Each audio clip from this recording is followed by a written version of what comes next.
Kau akan membunuh putramu sendiri, Flynn. Markus tak percaya. Putra? Benjamin berdiri di pintu altar dengan bertanya-tanya. Pemuda itu datang dengan diseret oleh ketiga Hardy bersaudara.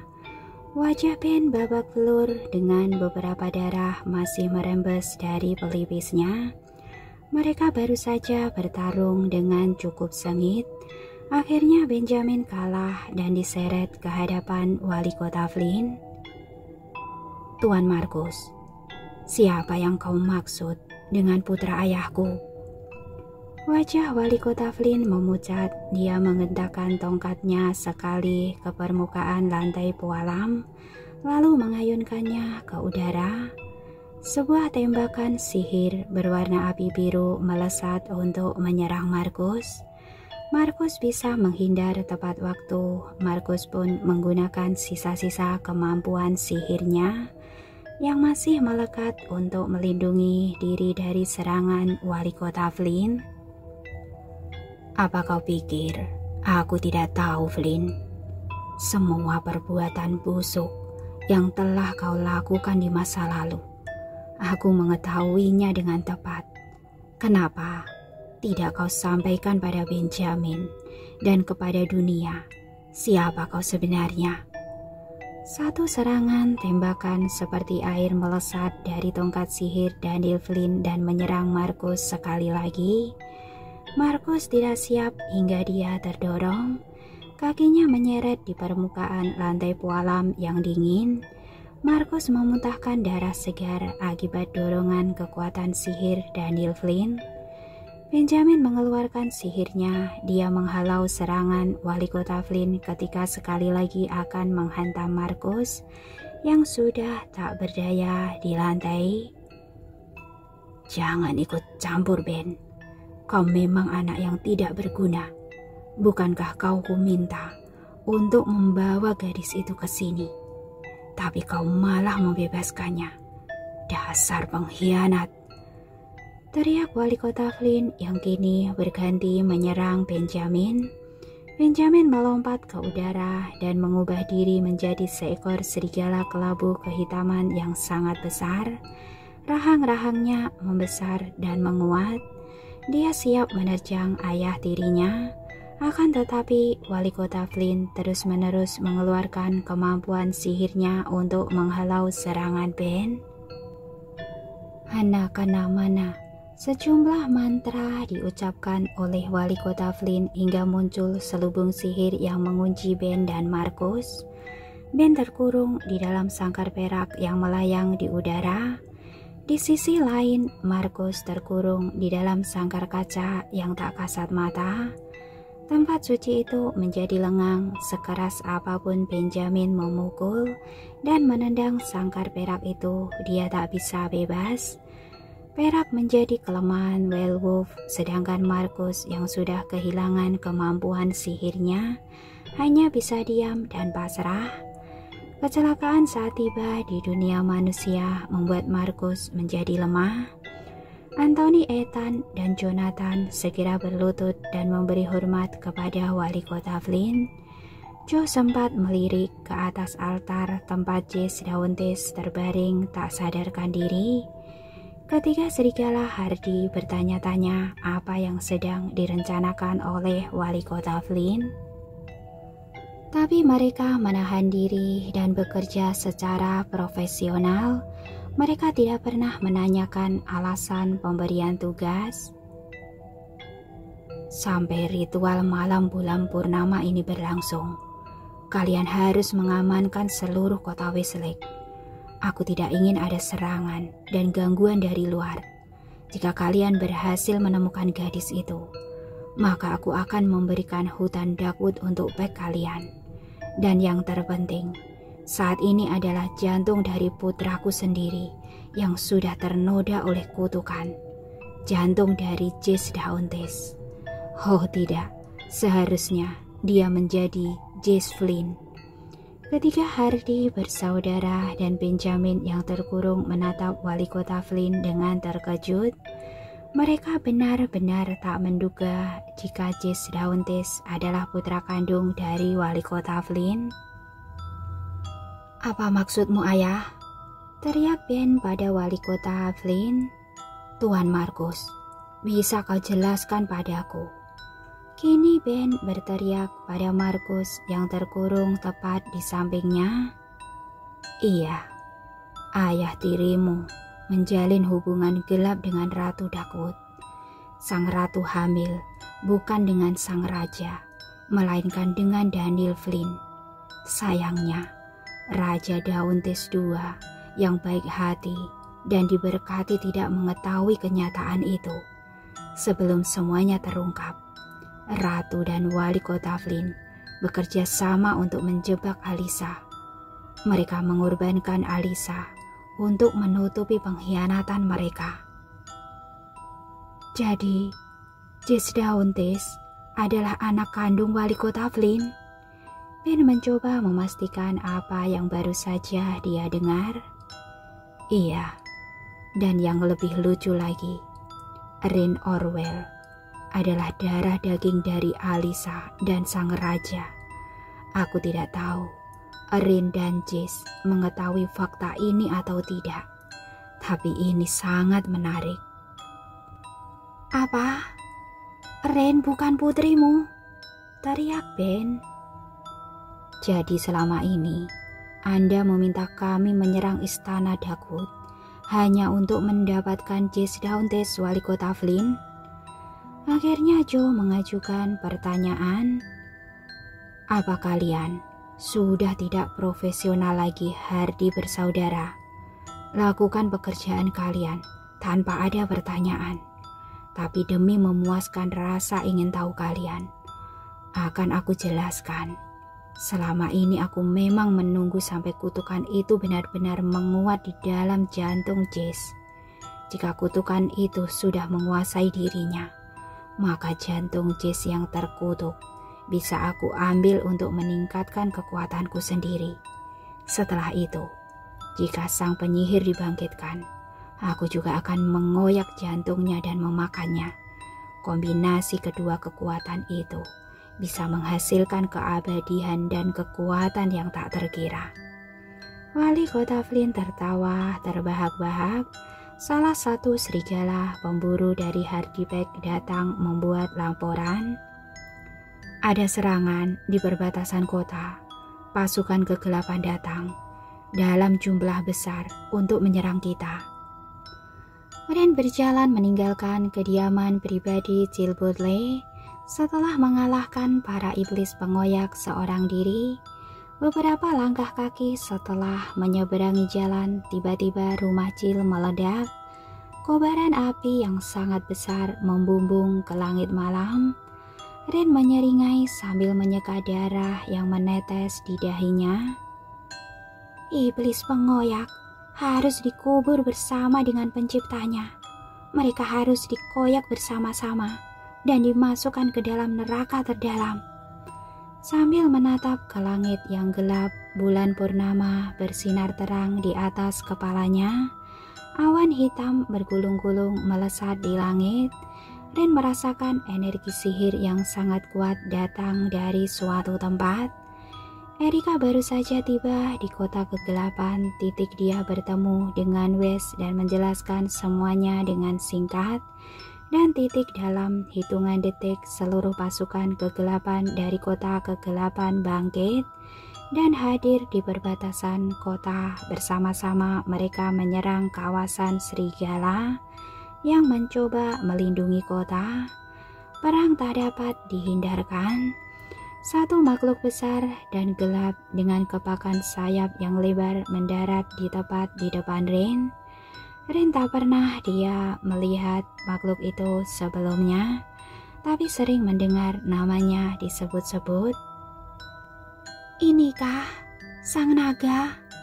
Tidak heran jika Samantha selalu menyebut-nyebut namanya dan membanggakannya. Dia sangat gagah. Naga dengan sayap lebar itu membungkuk dan menundukkan kepala di depan Ren. Naga itu memberi salam hormat kepada Ren dengan caranya sendiri. kau sangat mirip dengan ibumu, Ren. Naiklah ke punggungku dan aku antarkan kau ke tempat Jess berada. Kau betina, kukira kau naga jantan. Ren merasa malu. Dan kau mengenal ibuku. Gadis itu lebih terkejut lagi di dalam ingatannya. Ren dia tidak pernah melihat ada gambaran naga di sana. Alisa yang telah menciptakan dan merawatku. Aku adalah tunggangan kesayangannya. Mungkin kau tidak pernah menyadari keberadaanku saat itu. Kau masih sangat muda. Aku mengingatmu, teriak Ren kegirangan. Dulu aku pikir kau adalah seekor dinosaurus. Naga itu mengangguk. Jika dia bisa tersenyum, mungkin senyum akan terkembang di bibirnya saat ini. Ren melompat ke punggung naga. Sang naga mulai mengepakkan sayapnya hingga mengembaskan pepohonan di sekitar jalan rumah Jill. Mereka terbang melesat menuju pusat kota. Di mana Jess berada? Wali kota Flynn menahannya di altar suci. Altar itu dibangun di atas tempat eksekusi Alisa. Dia ingin mengabadikan momen kematian Alisa dan memanfaatkan energi kemarahannya untuk dirinya sendiri.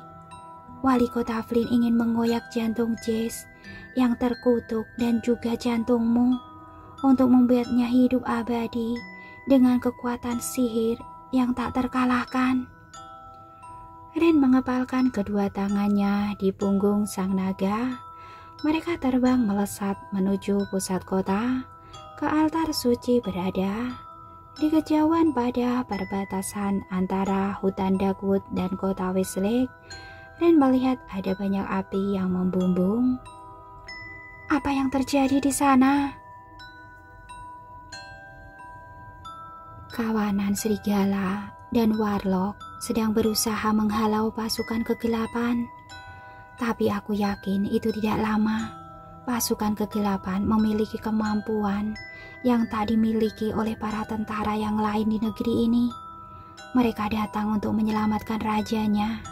Peristiwa ini benar-benar mengingatkanku pada pemberontakan terakhir. Tidak ada cara lain. Bangkitkan dia dengan sihir darah, ujar Markus pada Benjamin. Apa maksudmu? Sihir darah digunakan untuk membangkitkan kekuatan vampir pada diri seseorang. Bagaimana mungkin itu bisa diterapkan pada Jess? Apa kau punya cara lain? Hanya itu satu-satunya peluang agar kita semua bisa selamat. Jika dia tidak segera dibangkitkan, maka ayah tirimu akan mengoyak jantungnya. Jika sampai itu terjadi, maka akan lebih merepotkan lagi. Takkan ada yang bisa mengalahkan Daniel Flynn, tidak tanpa kekuatanku. Lebih baik kita membangkitkan satu monster yang sedikit ganas daripada membiarkan Flynn bangkit dengan segala keserakahannya. Tidak, tolak Ben. Kita tidak akan pernah tahu apa yang akan terjadi pada Jess jika dia dibangkitkan dengan sihir darah. Itu terlalu berisiko. Bisa saja kita membunuhnya. Lakukanlah. Aku tahu kau bisa, Benjamin. Kau sudah mempelajari banyak sihir dari ayahmu dan juga dariku. Aku tak memiliki kemampuan saat ini. Hanya kau harapan terakhir kami. Jika memang nanti kebangkitan Jess menjadi masalah, kita hanya perlu membunuhnya. Tapi jangan sampai ayah tirimu mendapatkan jantungnya. Benjamin menggeram lirih. Dia harus membuat keputusan cepat. Dia melihat ke sekitar dan kandang perak yang mengurungnya melayang di udara. Kurungan perak itu membuatnya sangat sesak dan lemah. Tapi Benjamin harus mencari cara untuk keluar dari sana. Malam puncak purnama tinggal hitungan menit. Benjamin dan Markus yang terjebak di dalam kurungan hanya bisa memandang ke bawah. Wali kota Flynn sudah menyiapkan seluruh peralatan yang akan digunakan untuk ritual malam itu. Dia juga sudah menyiapkan belati tulang hitam yang akan digunakan untuk mengoyak dada Jess dan mengeluarkan jantungnya. Sebuah cawan yang terbuat dari emas sudah tersedia di samping kepala Jess. Wali kota Flynn mulai merapalkan mantra-mantra. Dia menggenggam kuat tongkatnya dan menghentak-hentakan ke permukaan lantai beberapa kali. Dia gunakan ujung tongkat itu untuk membuat rune di atas tubuh Jess dan menyegelnya. Sebelum wali kota Flynn menorehkan rune terakhir, kaca-kaca yang terpasang di tempat suci itu meledak bersama-sama menjadi serpihan. Refleks wali kota Flynn mundur dan melindungi diri dari serpihan kaca. Randall dan Samantha datang dengan kecepatan maksimal dan melesat dalam wujud bayangan. Tubuh mereka diselimuti oleh kabut hitam pekat. Mereka berdua tak memiliki wajah, lalu mewujud di balik mantel bertudung warna coklat gelap. Tombak dan sabit kematian tergenggam di tangan mereka masing-masing. "Pasukan kegelapan keparat!" teriak wali kota Flynn. "Kalian merusak ritualku yang sangat berharga." Wali kota Flynn mengeluarkan kemampuan sihir penghancurnya. Dia menjerat Samantha ke dalam selubung sihir dan mencoba menghancurkan tubuh Samantha menjadi serpihan bayangan. Perempuan itu harus berjuang beberapa kali untuk menghindar hingga akhirnya melebur menjadi pasir kelabu. Randall yang melihat kekalahan Sam menjadi sangat marah. Tubuh Randall tidak lagi mengeluarkan kabut hitam, melainkan kobaran api. Dia terus menyerang wali kota Flynn dengan sabit kematiannya yang membara. Mereka berdua melayang dan bersalto di udara untuk saling menghindari serangan masing-masing. Pada salah satu ayunan sabit tanpa sengaja mengenai kurungan tempat Benjamin terjerat. Kurungan perak itu terbelah dan Ben bisa keluar dari sana. Dalam wujud serigala, dia melompat keluar dari sangkar dan menyerang wali kota Flynn yang sedang memburu Randall. Randall berusaha mengalihkan perhatian wali kota Flynn dan mengulur waktu. Serangan sihir mereka bisa saja melukai Jess dan itu berbahaya. Kesempatan itu Benjamin gunakan untuk meraih belati hitam dari sisi altar dan menggores pergelangan tangannya sendiri hingga berdarah. Darah werewolf yang keluar dari tangan dia teteskan ke bibir Jess yang pucat. "Apa yang kau lakukan, bajingan?" Wali kota Flynn sangat marah. Dia menghantamkan satu serangan sihir dan membuat Benjamin terkapar. Setelah menabrak dinding dengan sangat keras, Benjamin merintih setelah menyemburkan darah segar. Dia tak sadarkan diri. Wali kota Flynn segera meraih belati tulang hitam itu dan mencoba menancapkan ke dada Jess. Dia ingin segera mengoyak dada pemuda itu sebelum darah Benjamin meresap ke organ tubuh Jess. Tapi Randall menghadangnya dengan melemparkan dirinya ke arah wali kota Flynn, sehingga mereka bergulung-gulung di permukaan lantai pualam. Wali kota Flynn menghentakkan tongkat sihirnya dan membuat Randall terlempar seperti halnya Samantha. Tubuh Randall hancur berkeping-keping dan berubah menjadi serpihan pasir.